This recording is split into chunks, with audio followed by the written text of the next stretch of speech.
Welcome back to Harbour Unboxed. Today we are checking out Nvidia's new GeForce RTX 4070 Ti Super, a product named so poorly that you would be forgiven for thinking it's a meme. But no, the Ti Super is now actually a thing. And as silly as it sounds, the specs do look pretty great. 16 gigabytes of VRAM using AD103 silicon, so it should perform rather well. But before we find out, today's sponsor spot is brought to you by ASUS and their latest range of Z790 motherboards supporting 12th, 13th and 14th generation Intel Core processors. For those of you seeking a budget-friendly option, one of our favourite Z790 motherboards is the Tough Gaming Z790 Plus, available in either DDR4 or DDR5 variants with and without Wi-Fi. There's also the recently updated version called the Tough Gaming Z790 Pro, featuring DDR5 exclusively. But for those of you seeking something a bit more high-end, we've tested a number of excellent Z790 Strix boards, and for my personal gaming system, I'm using the ROG Strix Z790F gaming Wi-Fi, which packs loads of USB 3 ports, PD 3.130 watt charging, and a powerful V-Core VRM using 16 90-amp power stages. And right now, for Australian viewers, you'll receive a free Corsair Vengeance RGB 32GB DDR5 6000 CL36 memory kit when you purchase select ASUS Z790 motherboards with an ASUS all-in-one liquid cooler. So for more information, please check the link in the video description. Okay, so unlike other 4070 class products, the 4070 Ti Super moves away from the AD104 silicon and instead uses the same AD103 silicon as the RTX 4080. Now, these upgrades should help the 4070 Ti Super better compete with the Radeon RX 7900 XT, which is now regularly available for $750 US. For rasterization performance, the 7900 XT easily beat the 4070 Ti, and armed with 20 gigabytes of VRAM, it felt like a true high-end offering, despite the weaker ray tracing performance, which is still quite an issue. Anyway, let's take a look at the performance, and then we'll dive into the cost per frame data. For testing, we're using our Ryzen 7 7800X 3D test system with 32 gigabytes of DDR5 6000 memory, using the latest display drivers. All data has been validated and updated for this video, and in total, we've tested 12 games, some with and without ray tracing enabled, and the resolutions of focus for this review are 1440p and 4K. Okay, let's get into it. Actually, before we get into the results, a quick note on a last-minute issue that cropped up. I filmed this section, just had to add it last minute, and that's because just a day before the review was set to go live, Nvidia reached out informing us that there was a potential performance-related issue with the MSI RTX 4070 Ti Super Ventus 3X GPU, and that was a problem because I did most of my testing with that model. Now, Nvidia claimed that they discovered an issue with the MSI model where performance was approximately 5% below where it should be when compared to other AIB models. They didn't really specify if it was up to 5% slower in some instances or whether this was an overall thing, but regardless, this was a problem because my review, it needed to be retested, and that would take days and days of my time, not to mention having to recreate all the graphs, update the script, re-record, do all the editing, all that sort of stuff. So despite all that, I dropped everything and decided to investigate by testing the ASUS Tough Gaming model, which thankfully I did have on hand. After going over all of the data, I found at most a 4% increase in a single title at just one of the tested resolutions, and most games saw at most a 1% increase. So a pretty typical performance variance there between AIB models. Now, after speaking with MSI, they confirmed mixed reports, with some seeing little to no difference between the Ventus 3X and something like a Tough Gaming, like myself, while others saw up to a 5% difference. Now, given how small the change was in my testing, I have stuck with the original data for this review, as 1% overall isn't really going to change anything. But in any case, I will update the 4070 Ti Super data for our upcoming RTX 2080 Super review next week, so you'll have the most accurate possible data, 1% or otherwise. Anyway, let's get back into the data. I promise we're about to go over all of the graphs. First up, we have a Plague Tale Requiem, and at 1440p, using the ultra quality preset, but with ray tracing disabled, though we will look at the ray tracing results soon. Anyway, here, the 4070 Ti Super spat out 104 FPS, making it 7% slower than the 7900 XT, and just 5% faster than the original 4070 Ti. Then jumping up to 4K sees the Ti Super slip further behind the 7900 XT, now trailing by a 9% margin with 60 FPS on average. Next up, we have Resident Evil 4, and at 1440p, this time the Ti Super is faster than the 7900 XT, though only by a mere 5% margin, which meant it was just 4% faster than the 4070 Ti, which is a bit of a disappointing result. Increasing the resolution to 4K was enough to see the 7900 XT hit the lead, though the Ti Super was just 3% slower, so performance overall was basically the same here. Now moving on to Cyberpunk 2077, you might be surprised to find that the Ti Super trails the 7900 XT, here by a 9% margin at 1440p, though keep in mind we are yet to enable ray tracing. Also, quite disappointing to see is the fact that the 4070 Ti Super was just 3% faster than the original 4070 Ti. Pumping up the resolution to 4K though did favour the 7900 XT a little bit more, and now the Ti Super is 7% slower, though it is also 6% faster than the standard 4070 Ti. Hogwarts Legacy was tested using the ultra quality preset, and at 1440p we find that the Ti Super is 10% slower than the 7900 XT, and disappointingly, really no faster than the original 4070 Ti. Then at 4K it slips behind the 7900 XT by a 14% margin, only matching the old 6950 XT, though oddly it is now 23% faster than the RTX 4070 Ti. Next up is Call of Duty Modern Warfare 3, and this one's been tested using the Extreme preset, and of course we will start with the 1440p data. Here the Ti Super is 23% slower than the 7900 XT, and bizarrely 4% slower than the 4070 Ti, which frankly shouldn't be possible. However, I'm not the only reviewer to find this. I have spoke with other reviewers who have seen similar data, and apparently Nvidia are looking into this, so perhaps this is a driver related issue, but at the time of releasing this video I haven't heard of any fixes. I found that the Ti Super was much slower than the standard 4070 Ti at 1080p, a little slower at 1440p, and then slightly faster at 4K. So I'm not exactly sure what's going on here, but in any case, it's going to land quite a way behind the 7900 XT. Moving on to Spider-Man Remastered, we find performance that's pretty well neck and neck between the 7900 XT and 4070 Ti Super, with around 200 FPS each. That made the Ti Super 9% faster than the standard 4070 Ti and 10% slower than the RTX 4080. And we find much the same at 4K. Here the Ti Super was just 2% slower than the 7900 XT and 5% faster than the standard 4070 Ti. Now, The Last of Us Part 1 was tested using the ultra quality preset, and at 1440p we see that the 4070 Ti Super was good for 100 FPS on average, so basically the same level of performance you can expect to see from the Radeon RX 7900 XT. In this example, that's a 12% boost over the 4070 Ti and just 8% slower than that of the RTX 4080. Then at 4K, the 7900 XT and 4070 Ti Super were again neck and neck, but we do see a more substantial 17% increase over the standard 4070 Ti. The Ti Super is only offering a very minor performance bump in Dying Light 2, boosting the 1440p performance by a mere 3%, which meant it was 4% slower than the 7900 XT. Then at 4K, it ends up 6% slower than the Radeon GPU, and a rather pathetic 3% faster than the original model, so the model it's replacing, the RTX 4070 Ti. Next up are the Starfield results, and at 1440p, the Ti Super was 6% slower than the 7900 XT, and a mere 1% faster than the 4070 Ti, so that makes it all seem a bit pointless. Then at 4K, it's 8% slower than the Radeon GPU, and again, just a single frame faster than the original 4070 Ti. So in this example, just a 2% uplift. Alan Wake 2 is one of the newest games to be added to our test list, and it's both visually impressive and very demanding on hardware.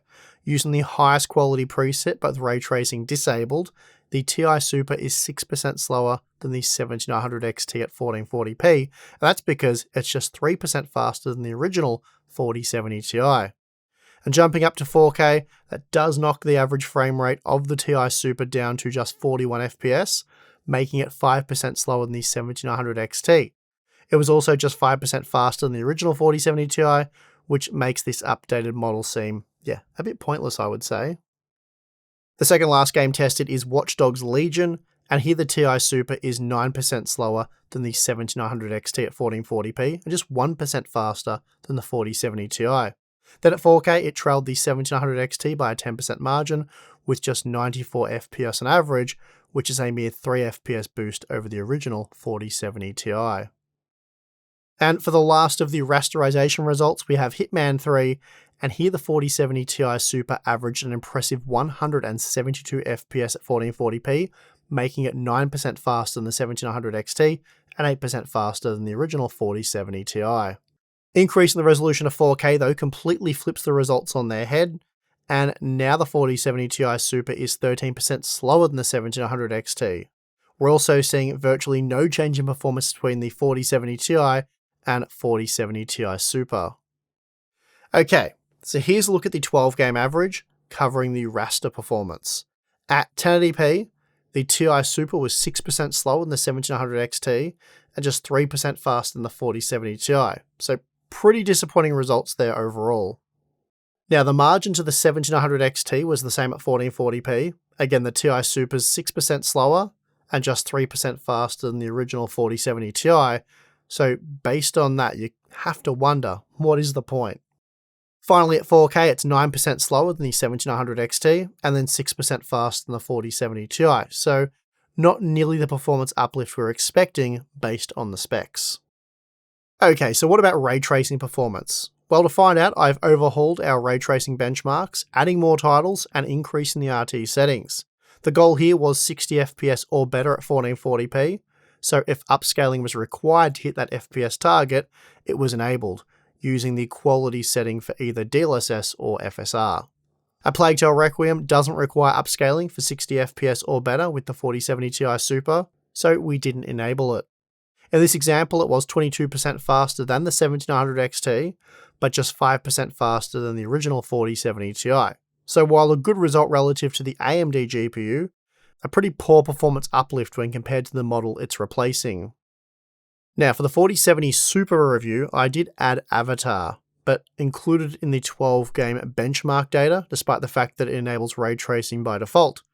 After careful consideration, I've decided to move Avatar into our ray tracing benchmarks, and because you can't disable ray tracing effects in this title, I did remove it from the 12 game data.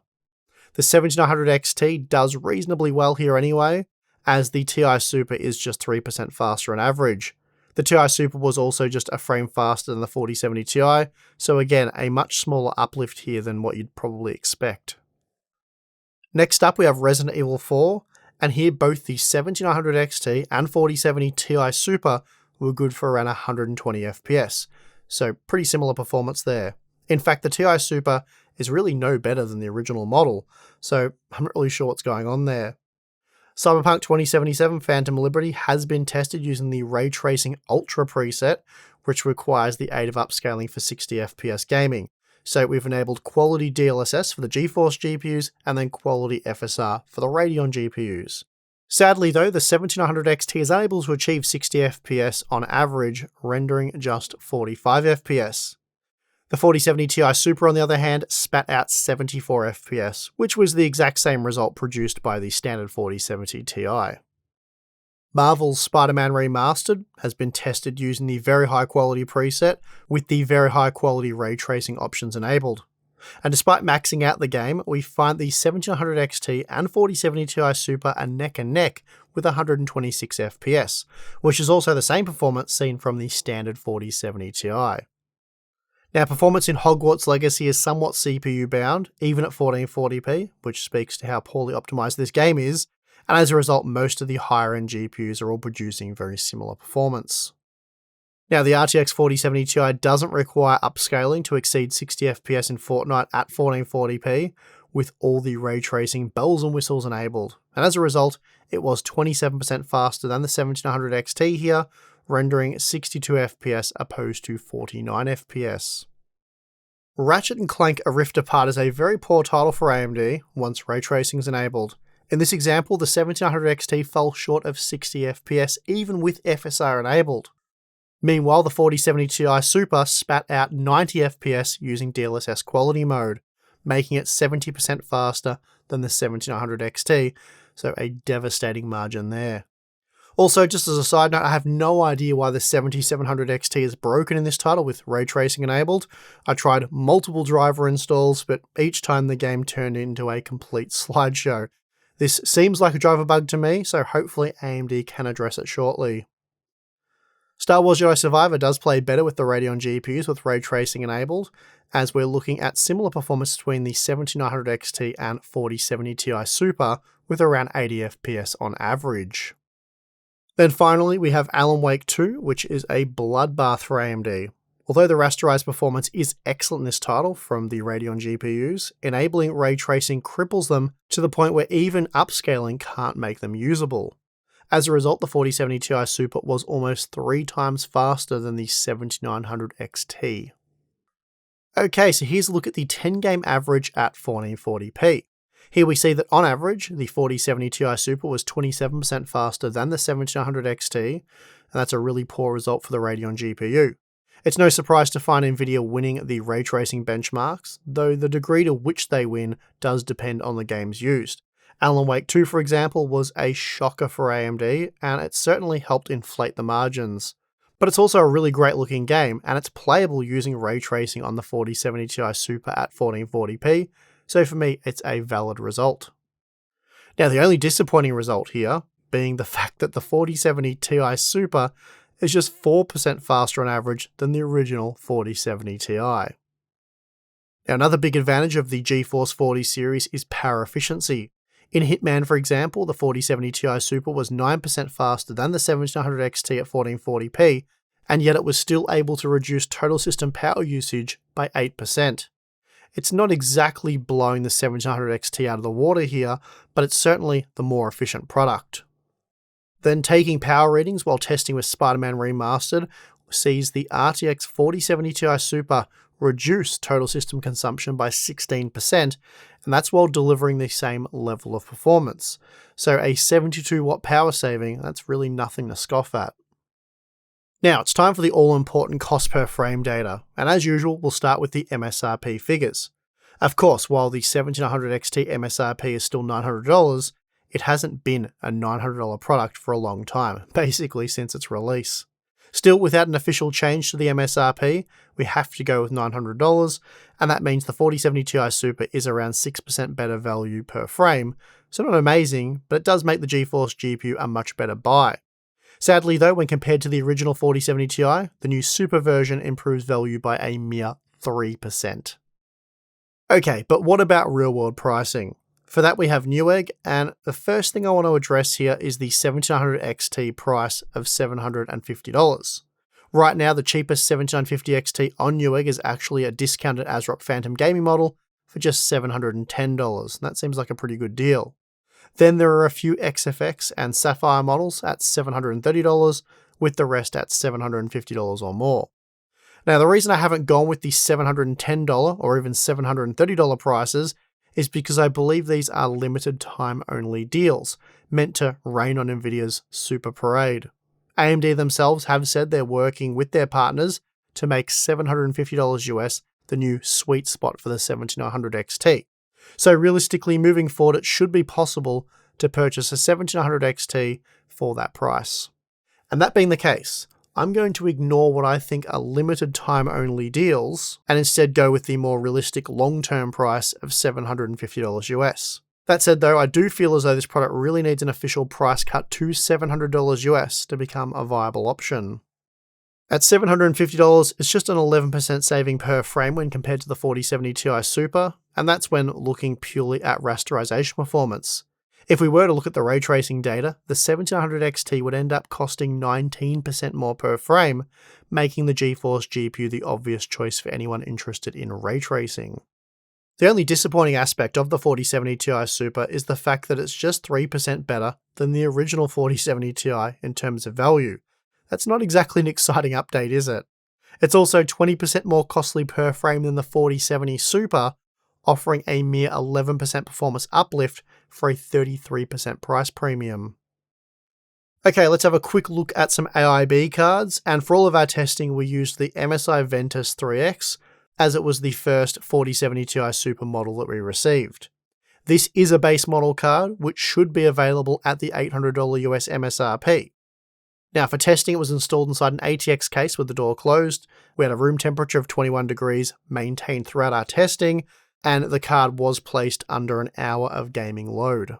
After an hour, the junction temperature peaked at 69 degrees, while the GPU hotspot reached 81 degrees. The memory also peaked at 82 degrees, and these temperatures were achieved with a fan speed of 1400 RPM, resulting in an operating volume of just 32 decibels, making the Ventus 3X a quiet graphics card. Finally, the core clock speed averaged 2700 MHz, and the memory ran at the stock frequency of 2625 MHz. Also on hand for testing was the ASUS TUF gaming model, which should sell for roughly the MSRP. The 4070 Ti version, for example, currently costs $810 US, with the OC version at $850 US. Now look, I'm a big fan of these TUF gaming models. The all-metal design is very nice, it looks great, it feels very premium, and it's much nicer than the cheap plastic fan shrouds that we're all too used to seeing.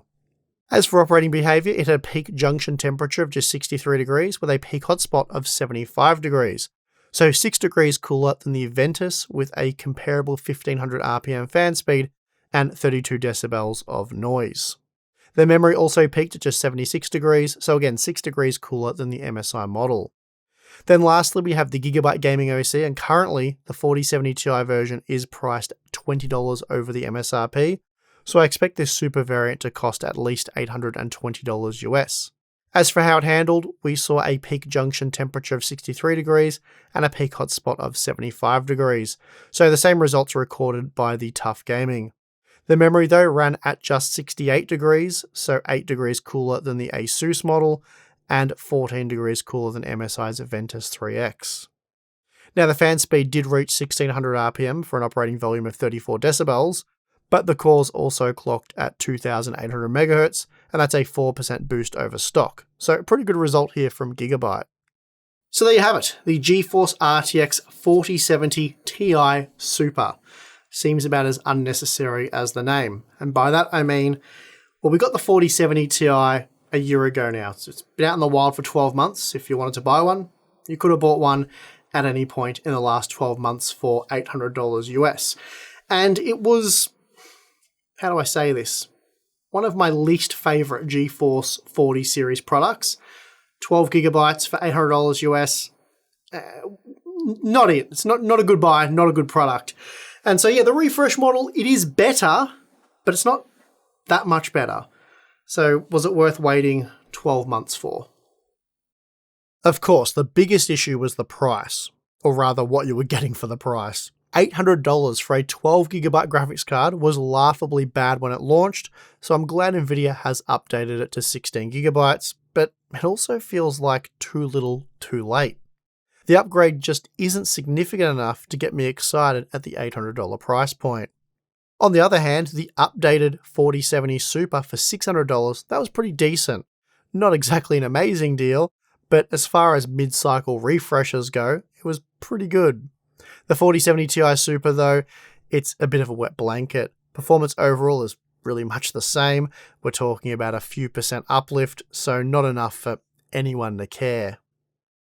It's even worse when you consider that the RTX 4080 will be replaced by the 4080 Super in a week, offering a minor performance bump with $200 knocked off the price. And if we go off the data we have here, that makes the 4070 Ti Super just 6% more affordable per frame when compared to the 4080, but 20% more costly than the 4070 Super.